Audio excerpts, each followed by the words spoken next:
Dear students, आज हम discuss करेंगे इग्नो के CHE03L लैब 1 के कुछ इंपॉर्टेंट पॉइंट्स जहां से आपके क्वेश्चंस आ सकते हैं। जो आपका पेपर होने वाला है तो उसमें से क्वेश्चंस आ सकते हैं। वो इंपॉर्टेंट पॉइंट्स मैं बताता हूं आपको, और ये बुक आप निकाल के इस पे टैली कर सकते हैं कि कौन कौन से पॉइंट्स आपको याद रखने हैं। इसमें सबसे पहला पॉइंट जो है वो है परसेंटेज एरर। वो बराबर रहता है experimental value minus correct value divide by correct value into 100। तो ये इक्वेशन आप याद करके जाएंगे। और दूसरा यहाँ पे in titrimetry we estimate substance in solution by titrating it against the standard solution of an appropriate substance. ये भी आपको पता होना चाहिए। इसी के साथ में इसी पेज पे और एक पॉइंट है नीचे, वो है titrimetric analysis involves reliable and accurate measurements of volumes of substance। और याद रखना अपैरेट्स में से जो पिपेट, ब्यूरेट और वॉल्यूमेट्रिक फ्लास्क रहते हैं, ये रहते हैं मोस्ट एक्यूरेट वॉल्यूमेट्रिक जो अपैरेट्स हैं। तो ये तीन याद रखना, ये मोस्ट एक्यूरेट रहते हैं। और पहले भी यहाँ से क्वेश्चन आया हुआ है, ये जो ना ये क्वेश्चन पूछा गया ऑलरेडी। इस तरह से आपसे पूछा जा सकता है कि कौन सा इंस्ट्रूमेंट, या आपसे डायरेक्ट पूछा जा सकता है कि पिपेट से क्या काम लिया जाता है। तो आप याद रखें, pipette is used to measure and transfer known volume of a liquid from one container to another.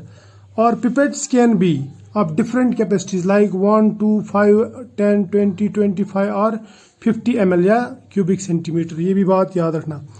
इसी के साथ में यहाँ पे और एक पॉइंट है जो बहुत ही इंपॉर्टेंट है, वो है before using a pipette it has to be thoroughly washed with a good quality detergent followed by plenty of water and finally with distilled water। तो पूछा जा सकता है कि क्या डिटर्जेंट यूज कर सकते हैं। तो याद रखना डिटर्जेंट ही यूज किया जाता है, लेकिन good quality detergent for washing this pipette. और क्वेश्चन आ सकता है मेनिस्कस से, जो लिक्विड्स जो इसके साथ में गिलास के साथ में चिपक जाते हैं ना, यानी जो इसके साथ में अच्छी तरह से फिक्स हो जाते हैं, या मैं बोलूँगा स्टिक जो हो जाते हैं, तो वो कनकेव ऐसा मेनिस्कस बनाते हैं, ठीक है। लेकिन जो फिक्स नहीं हो, जो स्टिक नहीं होते हैं, वो कन्वेक्स बनाते हैं। फॉर एग्जांपल मरकरी जो है ना, वो कन्वेक्स मेनिस्कस बनाता है, जबकि वाटर जो वो कनकेव ये मेनिस्कस बनाता। तो ये पॉइंट याद रखना। इस तरह से यूज ऑफ ब्यूरेट जो है ना, उसमें पूछा जा सकता है burette is design to transfer definite but variable volumes of liquid into another container. ये भी याद रखना। और burette is a long glass tube commonly 50 cubic centimetre था with capacity in 0.1 cubic centimetre unit graduation marks. उसमें जो marks रहते हैं 0.1 ml के रहते हैं, ठीक है। ये आप ब्यूरेट देख सकते हैं, इस तरह की ब्यूरेट रहते हैं, ठीक है। ये इसको ब्यूरेट कहते हैं, क्लियर। और इसी तरह से जो ब्यूरेट का जो एरर है, error in burette reading is among the most common source of error in titrimetric analysis. ये पॉइंट भी याद रखना। और वॉल्यूमेट्रिक फ्लास्क का पूछा जा सकता है फंक्शन क्या हो सकता है। तो volumetric flask used to prepare a definite volume of solution of precisely known concentration. ये पॉइंट भी याद रखना। अब कंसंट्रेशन क्या होता है, जो क्वालिटेटिव सेंस में अगर आपसे पूछा जाएगा कि कंसंट्रेशन क्या है, तो it means crowdedness of particles of solute in solution. इस तरह से मोल जो रहता है, mole denoted by mole, MOL, small MOL, ठीक है, is amount of substance that contains as many elementary entities as are there in 0.012 kg of carbon. या हम बोलेंगे कि 12 ग्राम ऑफ कार्बन। 12 में जितने पार्टिकल्स रहते हैं कार्बन के, उसी को हम 1 मोल कहते हैं। अगर मैं नंबर के हिसाब से बोलूंगा तो यह है एवोगाड्रोस नंबर के बराबर रहता है, Na, विच इज 6.022 into 10⁻23। उसके बाद में रिलेटिव मॉलिक्यूलर मास के बारे में पूछा जा सकता है कि इसका यूनिट क्या है। तो ये यूनिटलेस ये रहता है, सो इट इज यूनिटलेस। और ऐसा यूनिट ऑफ मोलर मास जो रहता है वो रहता है kg पर मोल, ठीक है। लेकिन हम जनरली ग्राम पर मोल यूज करते हैं फॉर टाइट्रीमेट्रिक कैलकुलेशंस। अब मोल क्या रहता है, मोल का मतलब रहता है जितना एक सब्सटेंस का मोलर मास रहता है, अगर हम उतने ग्राम्स लेंगे तो इसका मतलब रहता है 1 मोल। या amount of substance having mass equal to molar mass is called mole. ये एंटिटीज में पूछेंगे तो 6.023 into 10⁻23 एंटिटीज या particles.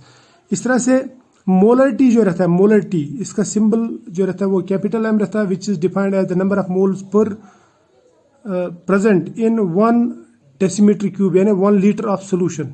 It can be express, इसका जो एक्सप्रेशन है वो है number of moles of solute divide by volume of solution in litres, यानी डेसीमीटर क्यूब, या 1000 ml भी लिख सकते हैं आप इसको। तो ये बात याद रखना। अब और एक इक्वेशन याद रखना, वो है मोलरिटी और मोललिटी। मोलरिटी बराबर रहता है 1000 इंटू मोललिटी, याद रखना, divide by molar mass into volume, moles per decimetre cube. तो ये इक्वेशन आपको याद रखनी है। इसके साथ में नॉर्मलिटी पूछा जा सकता है। नॉर्मलिटी का मतलब रहता है number of equivalents of solute divide by volume of solution in litre, यानी डेसीमीटर क्यूब। क्लियर। इसी तरह से आपसे परसेंटेज पूछा जा सकता है। परसेंटेज का मतलब रहता है amount of solute divide bye amount of solution into 100, इसको हम कहते हैं परसेंटेज ऑफ सोल्यूशन। ठीक। इसके बाद में फॉर्मेलिटी। अब कुछ जो ना आयनिक कंपाउंड जैसे NaCl, वो NaCl जो ना मॉलिक्यूल नहीं बनाता और डिसोसिएट होता है, कंप्लीटली डिसोसिएट होता है। सो हम इसका मॉलिक्यूलर मास जो ना एक्यूरेटली मेजर नहीं कर सकते, तो इस केस में हम फॉर्मेलिटी लेते हैं। फॉर्मेलिटी का मतलब रहता है the number of gram formula masses dissolved per liter, यानी per decimeter cube of solution. Hence it is therefore more appropriate to take formality than normality or molarity. तो आयोनिक सब्सटेंसेज में जो स्ट्रॉन्ग इलेक्ट्रोलाइट्स हैं वहां पे हम formality use करते हैं। इसी तरह से मोललिटी, जो मैंने अभी आपको बताया, मोललिटी क्या रहता है? मोललिटी का मतलब रहता है कि number of moles of solute पर केजी ऑफ सॉल्वेंट, ये याद रखना, पर केजी ऑफ सॉल्वेंट, सोल्यूशन नहीं, सॉल्वेंट। तो मोललिटी का जो फॉर्मूला ये भी याद रखना, वो है M1 divide by M2 into 1000 divide by molar mass. तो M1 जो है ये मास ऑफ सोल्यूट, ये है M2 means mass of solvent into 1000 और डिवाइड बाय मोलर मास। ठीक है, तो ये पॉइंट याद रखना, ये बहुत इंपॉर्टेंट। इस तरह से molality scale is useful for experiments in which physical measurements, for example freezing point, boiling point, vapor pressure etc. are made over a wide range of temperature। तो इस केस में ये बात याद रखना कि इनके लिए हम मोलरिटी नहीं बल्कि मोललिटी यूज करते हैं, बॉइलिंग पॉइंट, वेपर प्रेशर। तो ये बहुत ही इंपॉर्टेंट पॉइंट है। इसी तरह से और एक पॉइंट जो है बहुत बहुत इंपॉर्टेंट है, वो है मोल फ्रैक्शन। मोल फ्रैक्शन का मतलब रहता है number of moles of that component, किसी भी कंपोनेंट, अगर हमारे पास में एक सोल्यूशन है 2-3 कंपोनेंट्स का बना हुआ, तो उसमें से किसी भी कंपोनेंट का अगर आपको मोल फ्रैक्शन निकालना हो तो आप कहेंगे number of moles of that component divide by total number of moles of all the components in solution. The sum of mole fractions of all the components is unity. यानी अगर हम तमाम मोल fractions को जमा करेंगे ना तो वो बन जाता है 1। फॉर एग्जाम्पल, एक हमारे पास में ये है सॉल्वेंट और सोल्यूट, दो चीजें हमने मिला दी तो सोल्यूशन बन गया। अब मान लो सॉल्वेंट का जो नंबर ऑफ मोल्स है वो n और सोल्यूट का नंबर ऑफ मोल्स है स्मॉल n, तो मैं ये कहूंगा कि नंबर ऑफ ये जो मोल फ्रैक्शन ऑफ सॉल्वेंट है वो होगा number of moles of solvent divide by number of moles of solute plus number of moles of solvent. इस तरह से नंबर ऑफ, अगर हमें मोल फ्रैक्शन निकालना हो सोल्यूट का, तो हम क्या करेंगे, हम करेंगे number of moles of solute divide by number of moles of solute plus number of moles of solvent. अब अगर आप इनको इन मोल फ्रैक्शंस को जमा करेंगे तो ये बन जाएगा बराबर इन्हें x1 प्लस x2, यानी n1 plus n divide by n1 plus n, तो वो बन जाएगा 1।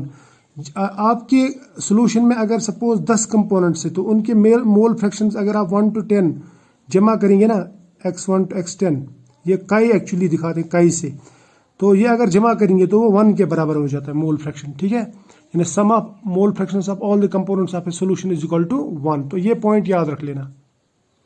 और एक पॉइंट जो आपको याद रखना है कि पीपीएम क्या होता है। पीपीएम का मतलब या ये जो रहता है, this unit is particularly useful for expressing very small concentrations. याद रखना, ये इम्प्योरिटीज या जो हमारे पास में पोल्यूटेंट्स है ना, उनके लिए जनरली यूज करते हैं हम। तो इसका मतलब रहता है mass of solute divide by mass of solute plus mass of solvent into 10⁻⁶, उसको हम कहते हैं पार्ट्स पर मिलियन, पीपीएम। या मैं बोलूँ 10⁻⁶ के बदले आप लिख सकते हैं 1 के बाद में 6 0 ऐसे। तो 1 mg of mass of solute dissolve in 1 litre, 1 mg 1 litre में कहलाता है 1 ppm। ये भी बात याद रखना। तो ये थे कुछ पॉइंट्स। तो अभी मैं और भी कुछ नेक्स्ट लेक्चर में और भी कुछ पॉइंट्स इसमें ऐड कर दूंगा।